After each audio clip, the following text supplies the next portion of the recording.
agence de notation, selon moi, c'est une agence qui fait des estimations de l'évolution de la population, l'estimation des chiffres économiques. On peut dire presque tout ce qui concerne l'humanité en question d'évolution. Une agence de notation, c'est une agence qui est chargée de relever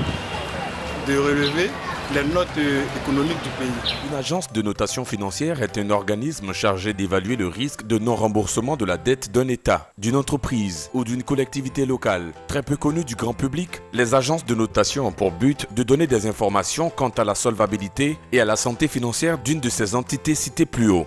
Elles sont donc très importantes pour les investisseurs parce qu'elles leur permettent de connaître le risque de tel ou tel investissement. En ce qui concerne le système de notation, il faut dire qu'il dépend d'une agence à une autre. Mais il revient très souvent dans les calculs de notes deux plus grandes agences au monde à titre de référence les notes suivantes. La note AAA ou AAA pour indiquer un risque nul. La note AA pour indiquer un emprunt fiable. La note CAA ou CCC pour indiquer un risque important. La note CA ou CC pour faire allusion à une situation de faillite très proche. Et enfin, la note C ou D pour indiquer la situation de faillite de l'emprunteur. Ces notes qui peuvent évoluer ou baisser au fil du temps ont un impact significatif sur les financements bancaires ou sur les émissions d'obligations ou titres. Pour beaucoup, l'action des agences de notation est diversement interprétée au regard de la situation de paupérisation des populations, quelle que soit la note attribuée. Au niveau des chiffres, ça dépend. Ça dépend. On peut donner des chiffres pour dire que le niveau de l'économie a augmenté, est en hausse. Mais au niveau de la population, souvent on ne voit pas ça. La vie est chère, on ne voit pas. Donc on ne ressent pas ça. Donc en ce moment, on ne peut pas dire que c'est vrai. Ces chiffres, souvent, ils disent pour se donner un peu de qualité. Parce qu'il y a plusieurs domaines, quand on nous parle, on prend simplement même le cas du commerce. On nous dit, bon, on a traité sur la réduction du coût de la consommation. On nous donne des chiffres, des pourcentages, mais ça n'existe même pas. Parce que nous qui sommes consommateurs, ça dit qu'on regarde ces chiffres et puis on fait un peu de comparatif. C'est vraiment le jour et la nuit. Ça n'existe pas. Il y a plusieurs domaines comme ça où on nous donne des chiffres en bourrique. Ces chiffres ont une incidence plus ou moins conséquente, puisque aujourd'hui, nous parlons de la mondialisation. La mondialisation avec ses apports, l'électronique, la numérique, etc. Ces actions-là ont un apport considérable sur la population. En Côte d'Ivoire, au lendemain de la crise post-électorale de 2010, l'action des agences de notation a été très significative dans la relance de son économie, ce qui traduisit à chaque étape le niveau de performance de l'économie comparé aux pays voisins. Autant d'éléments qui pourront permettre à la Côte d'Ivoire de mieux suivre ses indicateurs de performance et réussir son entrée dans l'émergence avec une meilleure répartition des richesses. Voilà, retour sur le plateau, mesdames et messieurs. Merci d'être avec nous. Nous sommes dans la dernière ligne droite de ces matinales. Et vous le savez, tous les lundis, nous parlons économie. Aujourd'hui, nous avons le grand plaisir de recevoir sur ce plateau un Ivoirien assez dynamique qui s'appelle tout simplement M. Stanislas Zézé, PDG de Bloomfield Investment Corporation. Avec lui, nous allons discuter, parler donc d'agences de notation. Alors, la première question, on a l'habitude, lorsqu'on parle d'agences de notation, de se référer aux Big Three. Vous les connaissez, Moody's et il y a Moody's, Standard & Poor's et Fitch Ratings. Alors, quelle est la spécificité d'une agence de notation locale comme la vôtre? Nous sommes une agence de notation panafricaine, juste pour information. La spécificité, c'est que nous nous notons en monnaie locale. Contrairement aux agences internationales qui notent en devises étrangères, évidemment, qui fait une différence extraordinaire. Je pense qu'on pourra en parler, mais c'est la différence essentielle. Sinon, nous avons généralement les mêmes méthodologies. L'approche peut être différente parce que nous maîtrisons mieux notre environnement et que nous ne sommes pas dans un environnement sophistiqué. Il y a certaines spécificités qui doivent être prises en considération. L'élément a essayé de nous expliquer un tant soit peu les choses, mais j'aimerais les entendre dans on va dire, beaucoup plus simplifié pour que tout le monde puisse avoir accès à cette information-là, définir l'agence de notation financière. D'accord, en français facile. En français facile, brièvement, qu'est-ce qu'on peut dire? Une agence de notation financière, c'est une entité qui va déterminer la capacité d'une entité notée. Ça peut être un pays, ça peut être une collectivité locale, une structure commerciale ou industrielle, déterminer sa capacité à rembourser. C'est très simple. On vous prête, est-ce que vous êtes capable de rembourser? Et est-ce que vous êtes capable aussi d'absorber? C'est-à-dire que vous demandez, vous empruntez pour un projet précis, pour quelque chose quand vous empruntez, vous déterminez l'objet de l'emprunt. On se demande, est-ce que vous êtes capable d'absorber ça? Et si vous êtes capable d'absorber, est-ce que vous êtes capable d'utiliser de sorte à vous permettre de créer de la richesse pour rembourser à court terme, c'est-à-dire à moins d'un an, à moyen ou à long terme, au-delà d'un an? Voilà la définition de ce que c'est que le rôle d'une agence de notation financière. Alors, qu'est-ce qui devrait nous amener à prendre au sérieux et à respecter tout ce qui se fait? Vous avez parlé d'un détail très important, l'environnement.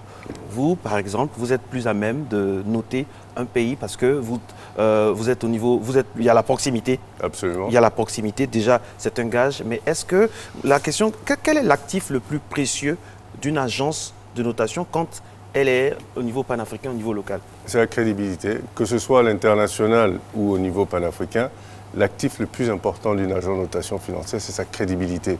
Et cette crédibilité, elle acquiert par le marché.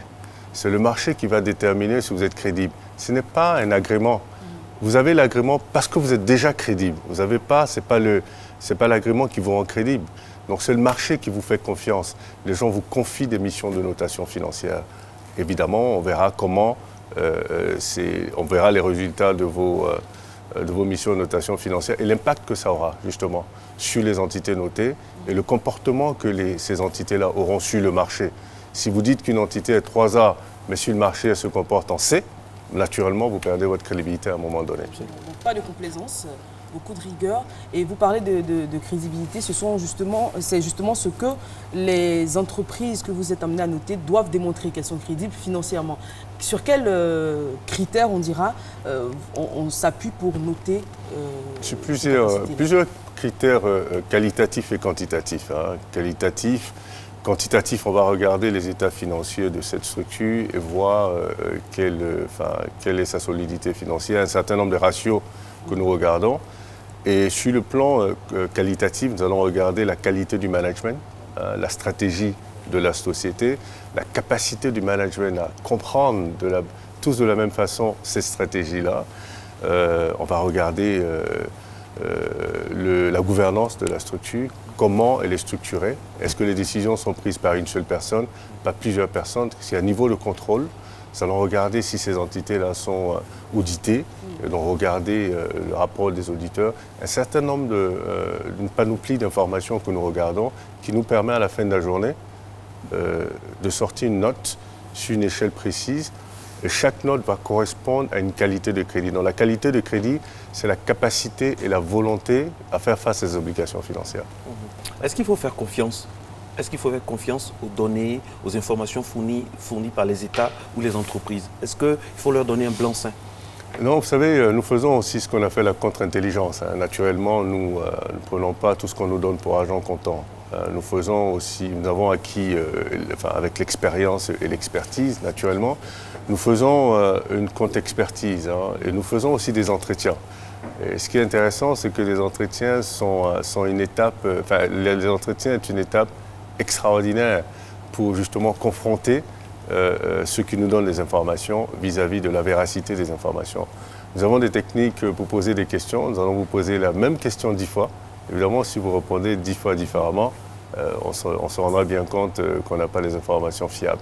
Donc, ça fait 10 ans que nous existons. Nous avons aucune des sociétés que nous avons notées en note d'investissement, parce que vous avez une catégorie d'investissement et une catégorie spéculative. Catégorie d'investissement, ça veut dire risque modéré à risque extrêmement faible.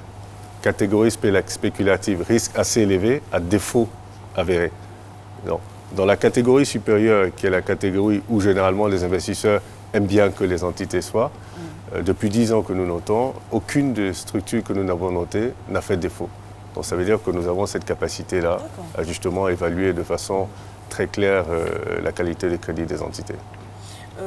Justement, qui demande et commande donc ces missions de notation? Pour une entreprise, ce sera quoi? Une banque? Pour un pays, ce sera un fonds d'investissement international? Qui sont ces personnes qui commanditent? Vous avez 3 types de notation financière. Nous en pratiquons 2, mais il y en a 3. La notation non sollicitée, où l'agence peut prendre des informations publiques et sortir une note, mais qui n'engage qu'elle seule, parce que l'entité n'a pas participé. Nous avons la note obligatoire, la notation obligatoire, où dans un processus de réglementation, vous êtes obligé de vous faire noter, comme ici dans l'UEMOA. Vous levez des fonds, des obligations, vous êtes obligé d'être noté. Et vous avez la notation sollicitée, où l'entité elle-même décide de se faire noter. Nous faisons les deux dernières, sollicitées et obligatoires, parce qu'évidemment, nous sommes dans un environnement où il n'y a pas d'informations, beaucoup d'informations publiques disponibles, ou quand elles sont disponibles, pas forcément fiables ou pas forcément à jour. Donc évidemment, cette notation peut être adressée aux investisseurs, essentiellement aux investisseurs. Donc ceux qui se font noter pour établir la qualité des crédits, donc leur permettra d'avoir aussi, parce que c'est un avantage pour ces entités qui se font noter, leur permet d'avoir un outil de négociation. Parce que vous avez sur notre marché, vous avez certainement remarqué que les taux d'intérêt des fois sont établis de façon anarchique, je dirais, dans la mesure où ça ne correspond à rien du tout. On vous dit, on vous propose 15%, vous demandez même au banquier, ces 15% correspondent à quoi? Il n'est pas capable de vous répondre. La qualité des crédits va déterminer, si vous voulez, le taux d'intérêt auquel vous devez emprunter. Donc votre qualité de crédit détermine les conditions d'emprunt. C'est ce que nous sommes en train d'établir sur ce marché en essayant d'établir une courbe des taux. Pour l'instant, on n'a pas suffisamment de données pour ça, mais c'est comme ça que ça devrait être normalement. Personnellement, je suis très à l'aise de discuter donc de notation, d'agence internationale de finances avec un Ivoirien, avec un Africain, parce que la coopération Sud-Sud vraiment est la même de nous pousser vers le développement, d'autant plus qu'on maîtrise la proximité, c'est-à-dire l'environnement. Et justement, pour rester donc dans cette spirale de proximité de notre environnement, on a la notation de la ville de Dakar, c'est un de vos faits d'armes. Alors, qu'est-ce que ça a changé, la notation de la ville de Dakar? Écoutez, ça a changé énormément en termes de visibilité pour les investisseurs sur la ville de Dakar. De voir la capacité de Dakar à absorber, ne serait-ce même que des projets, absorber de grosses sommes. Parce qu'à la suite de ça, Dakar a été un peu, si vous voulez, inondé d'investissements, de fonds, parce que la notation financière, justement, va démontrer votre capacité à gérer la ville, parce que bon, là on parle d'une ville, capacité à gérer la ville, la gouvernance de la ville. Donc Dakar a eu 3B+. 3B+, ça veut dire risque modéré, mais dans la catégorie supérieure des risques modérés. Donc évidemment, même si à la fin de la journée, ce qu'on regarde, c'est la capacité de rembourser, mais c'est tous les paramètres qui vous permettent justement d'avoir cette capacité-là, qui sont détaillés dans le rapport. Donc évidemment, la stabilité politique, la relation entre l'entité notée, parce que c'est une entité publique, et le gouvernement. En l'occurrence, dans le cas de la décentralisation, quelle est la relation entre la ville et l'État? Est-ce que la ville, si elle a un opposant qui émet, a la capacité de vraiment travailler avec l'État qui est d'un autre parti politique? Nous regardons tous ces paramètres-là. Et pour Dakar, ça a été quelque chose d'extraordinaire. Dakar devait émettre une obligation. Malheureusement, ça ne s'est pas fait. Mais tout le monde entier en parlait et ça aurait été une première pour l'UEMOA. Parce que je suis allé à Londres, je suis allé à New York, je suis allé à Paris. Tout le monde attendait l'émission obligataire. Et c'est marrant parce que avant même que Dakar ne commence ce qu'on appelle le roadshow pour faire la promotion de son obligation, elle était en intention souscrite déjà au niveau de Dakar à 80%, sans compter les autres villes du Sénégal et sans compter les autres pays de l'UEMOA, parce que c'est une obligation régionale. Est-ce que la Côte d'Ivoire ou Abidjan a déjà été notée? Si oui, dans quelle catégorie est-ce qu'on se situe? Abidjan est noté, la ville d'Abidjan est notée, le district d'Abidjan est noté, le plateau est noté, le district d'Abidjan est noté à 3B-, donc risque modéré, mais dans le bas de l'échelle de l'X modéré. Parce que risque modéré, vous avez 3 crans, 3B-, 3B et 3B+. Donc Dakar est 3B+, et Abidjan est 3B-. Alors, pour le moment, aucun État de la zone, UEMOA, se fait noter par une agence locale. Si. La Côte d'Ivoire est notée. La Côte d'Ivoire, oui. À part la Côte d'Ivoire? À part la Côte d'Ivoire, il y a certains pays qui sont en train de penser à le faire. Ouais. Parce qu'ils ont quoi, un manque de confiance de la part des autres pays? Non, je ne pense pas. Vous savez, comme je dis, nous avons une culture qui, généralement, n'encourage pas nécessairement la transparence. C'est-à-dire? C'est-à-dire que, culturellement, on aime cacher même ce qu'on n'a pas, on ne devrait pas cacher. Même quand on n'a rien à cacher, on cache quand même. Parce pas réflexe. Pas réflexe. On a du mal à accepter que des gens viennent regarder dans nos affaires et puis nous dire ce qu'on vaut. Mais cette mentalité est en train de changer. Nous avons fait un vrai travail de pédagogie qui fait qu'aujourd'hui, les États volontairement... La Côte d'Ivoire s'est fait noter volontairement par Bloomfield, il n'y avait aucune obligation de le faire. Nous sommes à la 2e notation. Non seulement elle s'est fait noter, mais elle a publié. Donc ça montre bien qu'aujourd'hui, il y a une volonté de transparence chez les pays africains. Il y a en ce moment 5 pays qui sont en train de penser à se faire noter, avec qui nous sommes en train de discuter. Vous avez parlé de transparence, il faut également de l'objectivité, de l'indépendance, en tout cas pour les cabinets, pour les agences de notation financière, l'information, parce qu'une fois que l'étude est menée, la mission accomplie, il faut bien évidemment publier, donc que tout le monde soit au courant. Et puis, on en parlait en début d'émission, la crédibilité. Ouais. Elle reste un pilier essentiel pour les agences. Je sais qu'on se pose souvent la question de savoir comment est-ce qu'on peut être indépendant si c'est celui qu'on note qui paye. Absolument. Écoutez, vous savez, c'est pareil que le commissaire aux comptes. Hein. Le commissaire aux comptes, ce n'est pas parce que vous l'avez payé qui dira que vous respectez les règles de reporting. On ne vend pas des notes, mais on vend un service, c'est différent.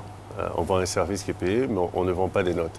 Vous savez, c'est difficile de tricher en notation financière. Vous ne pouvez pas tricher. Ça se saura tout de suite. Si je dis que la Côte d'Ivoire est 3A, sur papier, c'est facile de justifier. Mais si en réalité la Côte d'Ivoire est C, mais sur le marché financier, sur le marché des capitaux, elle ne pourra pas se comporter en 3A parce qu'elle n'est pas 3A en réalité. Sur le papier, on a dit qu'elle est 3A, mais en réalité, elle n'est pas. Donc, elle ne pourra pas se comporter en 3A. Et quand elle fera défaut, on va commencer à se poser des questions sur la méthodologie de l'agence sur la notée, la crédibilité de l'agence. Donc, c'est difficile de tricher. Comme je vous ai dit, ça fait 10 ans que nous existons. Aucune des entités que nous avons notées en notes d'investissement n'a fait défaut. Ça montre bien que nos notes reflètent la vraie qualité intrinsèque des entités notées. On dit souvent, et vous avez relevé, hein, que généralement on est très hermétique, on cache parfois les informations, mais dans les pays anglophones, il y a plus d'ouverture. C'est pour ça qu'il y a une certaine imagerie populaire qui dit que les agences de notation préfèrent les pays anglo-saxons. Vous avez certainement entendu parler. Non, si, mais vous savez, comme je vous dis, hein, c'est culturel. Hein, c'est-à-dire qu'il y a le sens de la responsabilité. Ce qu'on dit, comment on appelle en anglais, accountability. C'est-à-dire que celui qui gère une entreprise, c'est qu'il doit rendre des comptes. Okay? Cette notion de rendre des comptes est l'essence même de la transparence. Quand vous vous dites que vous avez des comptes à rendre, évidemment, vous êtes transparent. Mais quand vous estimez que vous n'avez pas de compte à rendre et qu'on doit plutôt vous rendre des comptes, évidemment, c'est beaucoup plus compliqué d'adhérer à la transparence. C'est la raison pour laquelle les anglophones ont justement cette... si vous voulez, cette propension à embrasser la transparence. Mais par contre, je pense que l'exemple ici en Côte d'Ivoire est extraordinaire parce que je vois, aujourd'hui, nous avons des sociétés qui viennent volontairement à nous se faire noter, ce qui est extraordinaire. Hein. Quand on a commencé, évidemment, personne ne voulait nous recevoir. Mais aujourd'hui... Surtout que vous êtes africain. Oui, c'est vrai, mais vous savez, c'est ce que je dis toujours. Hein. Pour moi, je ne me suis jamais plaint en réalité de pourquoi les gens étaient sceptiques. Je dis, ne me faites pas confiance parce que je suis africain, faites-moi confiance parce que je suis compétent. Absolument. Donc, si c'est ça la devise, ben, il va falloir le prouver. À un moment donné, vous ne pouvez pas vous plaindre parce que les gens sont sceptiques. Non, démontrez que vous êtes capable de le faire. Sur le terrain. Et à ce moment-là, quand vous avez commencé à avoir cette notoriété et qu'il y a des gens qui sont encore sceptiques, à ce moment-là, vous penserez qu'ils ont des problèmes. Mais au départ, il est important de faire ses preuves. Nous avons fait nos preuves. Et comme je vous dis aujourd'hui, les gens viennent volontairement se faire noter pour établir leur qualité de crédit, même s'ils ne vont pas sur le marché tout de suite. Il se dit, on établit ce qu'on appelle un track record. Hein, on établit notre qualité de crédit sur une certaine période. Et quand on ira sur le marché des capitaux, les gens regarderont qu'on s'est fait noter depuis 3 ans. Donc on a des notes qui sont consistantes, qui sont suivies. Et à ce moment-là, ça nous donne beaucoup plus de crédibilité. Et les obligations que nous mettons ont beaucoup plus de valeur. Voilà. C'est vrai, je rebondis sur ce que Marco disait, on n'aime pas en général qu'on fouille dans nos affaires, surtout dans notre argent, ce qui est fait de l'argent de la société, etc. En Afrique, il y a 4 agences donc de notation financière. Oui. Comment la concurrence, on dira, se comporte? Et puis, est-ce qu'il peut arriver que deux agences auditent, on dira, aillent en mission sur la même entité et se retrouvent avec des résultats différents? Déjà, en termes de concurrence, il y a tellement de choses à faire en Afrique, 4 agences pour toute l'Afrique. Il y a beaucoup à faire. Donc évidemment, chacun un peu dans son périmètre. Nous sommes certainement la seule qui est un peu partout en Afrique. GCA reste généralement en Afrique du Sud, australe ou dans les pays anglophones. Wara, qui est au Sénégal, reste un peu dans l'UEMOA. Augusto, qui est au Nigeria, reste un peu au Nigeria. Maintenant, commence à aller dans quelques pays anglophones. Mais nous sommes un peu partout. Donc, nous sommes la seule parfaitement bilingue. Donc évidemment, on peut opérer et en Afrique francophone et en Afrique anglophone. Donc la concurrence, il n'y a pas vraiment de concurrence. Chacun, il y a du travail pour tout le monde. Voilà. Maintenant, votre deuxième question, c'était... Deux agences? Voilà, 2 agences. Évidemment, il y a 2 agences peuvent noter un même pays, une même entité, et avoir des notes différentes. Mais la différence ne doit pas dépasser un cran.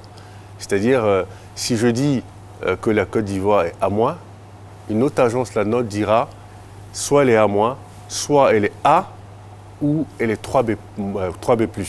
On ne peut pas dépasser d'un cran, sinon vous n'utilisez pas les mêmes informations. Parce qu'on utilise exactement les mêmes informations, on a la même méthodologie. Maintenant, l'approche peut être différente. C'est la différence d'approche qui va soit donner une perspective qui est différente, ou un cran de plus ou de moins. Voilà. Merci beaucoup à vous, M. Stanislas Zézé. Je rappelle que vous êtes le PDG de Bloomfield Investment Corporation. C'est un grand plaisir, surtout une fierté de discuter avec vous et félicitations pour le travail abattu et bon courage pour la suite. Et nous espérons que vous allez toujours continuer par votre abnégation à porter haut, bien sûr, le drapeau ivoire dans ce domaine-là. Voilà. Merci beaucoup. Merci infiniment. Merci. Zézé. Merci à tous nos consultants qui se sont succédés sur ce plateau. Serge Dakouri, donc déjà pour la chronique sport, Gabriel Zani également. Et merci également à Fatim JJ, sans oublier toutes les équipes techniques et bien sûr les équipes rédactionnelles. On vous donne rendez-vous déjà à 14h30 pour la rediffusion donc, de la thématique, mais vous pouvez retrouver l'émission en intégralité sur tous nos réseaux sociaux et sur la chaîne YouTube. Eva, excusez-moi de vous interrompre. Donc, j'aimerais qu'on me redise ça afin que je puisse bien le restituer. Donc, il faut des informations qui ont soit passé en bande déroulante. Je n'ai pas entendu. Est-ce que la rédaction en chef peut revenir là-dessus pour que je puisse entendre?